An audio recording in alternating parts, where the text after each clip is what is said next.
سیدنا امام حسین رات کے وقت اپنے گھر والوں کے پاس آتے ہیں. یہاں سے شروع ہوتی ہے داستان. اپنے گھر والوں سے کہتے ہیں آؤ اب ہمارے لیے مدینہ تنگ ہو گیا ہے, یزید کی سختیاں بڑھتی چلی جائیں گی, اس کے ظلم کی داستانیں اب رقم ہونا شروع ہو چکی ہیں. اپنے گھر والوں سے کہا ہم سب ہجرت کر رہے ہیں مدینہ طیبہ سے. سب نے پوچھا کہاں جا رہے ہیں؟ کہا مکہ مکرمہ جائیں گے, وہاں جا کر کے حرم کعبہ میں رہیں گے. حرم کعبہ میں کوئی جنگ و جدال نہیں کر سکتا, قتل و قتال نہیں کر سکتا, حرم کعبہ میں جا کر رہیں گے. آپ اندازہ کریں رسول پاک نے ہجرت کر کے مکہ کو چھوڑ کر مدینہ آباد کیا. ان کے نواسے کے ساتھ ایسا معاملہ پیش آ رہا ہے کہ انہیں مدینے سے ہجرت کر کے مکہ جانا پڑ رہا ہے.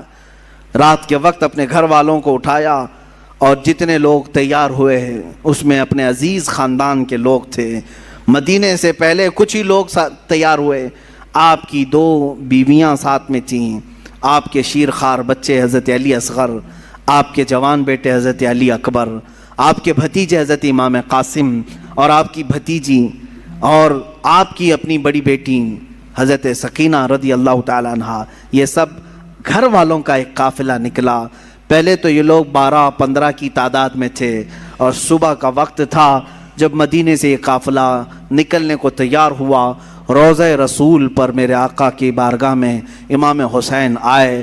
میرے عزیزو اب پھر یہاں سے حالات ہمارے بے قابو کر جاتے ہیں.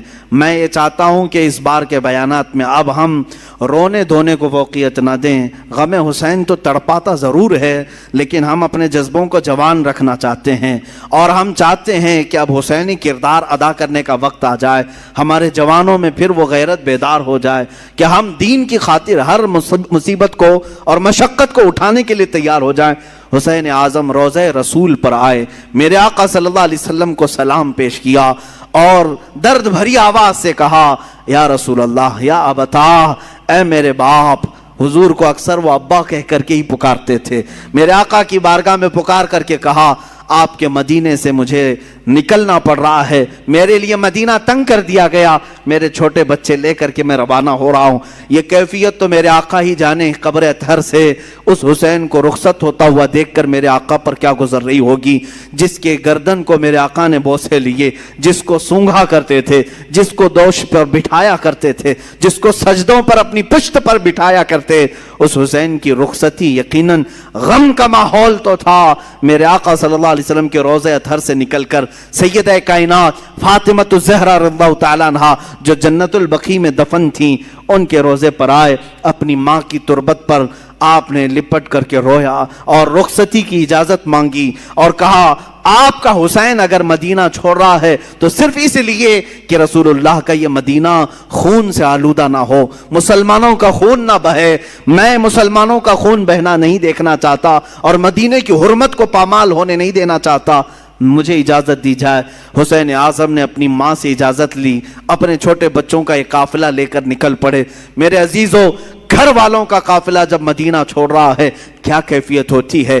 ہم جیسے نکم میں, ہم جیسے گنہگار صرف 7 دن یا 8 دن کے لیے عمرے پر مدینے جاتے ہیں تو چھوڑنے کا دل نہیں چاہتا. مدینے سے رخصت ہوتے ہیں تو آنسوؤں کی قطاریں لگ جاتی ہیں. کبھی ہم روزے کو دیکھتے ہیں, کبھی ہم بس میں آگے کا سفر دیکھ رہے ہوتے ہیں. مدینے کی سرحدیں نکلنے تک دل بار بار ہچکولے کھاتا رہتا ہے کہ مدینہ چھوٹ رہا ہے, مدینہ چھوٹ رہا ہے. ہم تو تمنا یہ لے کر کے جاتے ہیں کہ کاش مدینے میں موت آ جائے, میرے آقا کے قدموں میں دفن ہونا نصیب ہو جائے. لیکن جب رخصتی کا وقت آتا ہے پوچھو حاجیوں سے کیا کیفیت ہوتی ہے, عمرہ کرنے والوں سے پوچھو.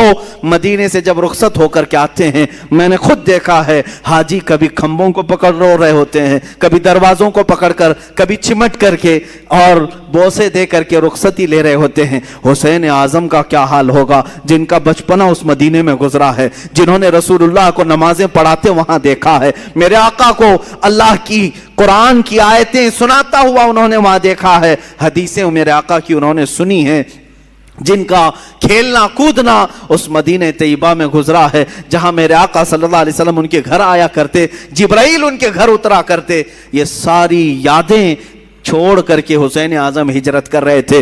میرے عزیزو، ہجرت معمولی چیز نہیں ہے، یہ الفاظ میں بیان بھی نہیں ہو سکتی۔ آپ اپنے گھر بیٹھے ہیں، اللہ آپ کے گھروں کو سلامت رکھے۔ میں جانتا ہوں گھر کو چھوڑنے کی کیفیت کیا ہوتی ہے۔ السلام علیکم ورحمۃ اللہ وبرکاتہ۔ میرے پیارے ناظرین، رکو دوستو رکو، کیا آپ کو معلوم ہے کہ حضرت امام حسین کے ساتھ مدینہ سے لے کر کربلا تک کیا واقعہ پیش ہوا تھا، ان کے ساتھ کیا ہوا تھا، یزید لوگوں نے ان کے ساتھ کیا کیا تھا؟ آپ کو معلوم نہیں ہے، لیکن محرم کا مہینہ شروع ہو چکا ہے اور آپ حسینی ہونے کا دعویٰ کرتے ہیں کہ میں کٹر حسینی ہوں، تو آپ ایسے حسینی نہیں ہوں گے۔ آپ حضرت علی کا داستہ اور حضرت امام حسین کا داستہ جب تک آپ کو معلوم نہ ہو تب تک آپ ایک حسینی نہیں ہو سکتے ہیں۔ تو آپ سب سے پہلے مفتی سلمان اظہری صاحب کے زبان سے بیانات کو سماعت کر لیں کہ حضرت علی کے ساتھ کیا ہوا تھا۔ ہم جب اپنے گھر چھوڑ کر دوسری جگہ خدمت اسلام کے لیے بھی جا رہے ہوتے ہیں، مجھے یاد ہے وہ بات جب پڑھنے کے لیے ہم بچپن میں مدرسے جا رہے ہوتے تو پورا سفر ٹرین میں روتے ہوئے جاتے تھے۔ کبھی ماں کی شکل سامنے آتی، کبھی باپ کی شکل، کبھی دوست یاد آتے، کبھی بھائی یاد آتے۔ ہم جانے کے 1 مہینے تک وہاں روتے رہتے تھے۔